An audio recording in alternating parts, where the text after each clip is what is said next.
Imagine the smell of something sizzling on a grill. Now picture a soft bun, a warm patty, and a crunch of pickles. That is the basic idea of a hamburger, often just called a burger. Most hamburgers are a cooked patty of ground beef placed inside a sliced bun or roll, then topped with things like lettuce, tomato, onion, or sauces like ketchup and mustard. Add a slice of cheese and you have a cheeseburger, which feels like the burger is wearing a cozy blanket. The patty is the star. It is usually made from ground beef, shaped into a round puck, and cooked.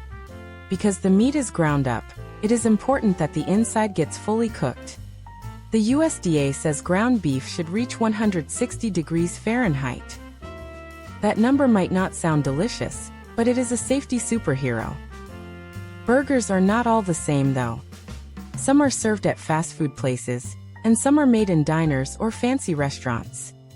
There are also chicken, turkey, fish, bean, and veggie patties, plus all kinds of buns, from sesame seed to toasted rolls. Toppings can turn a simple burger into a crunchy, messy, napkin-kneaded masterpiece. The name connects to Hamburg, and a dish called Hamburg steak is often mentioned as part of the story.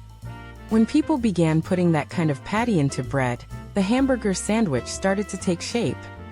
Historians have found hamburger steak sandwiches advertised in U.S. newspapers by the 1890s, and the exact first hamburger is still argued about. The burger became especially well known in the United States in the early 1900s, including attention at the 1904 St. Louis World's Fair.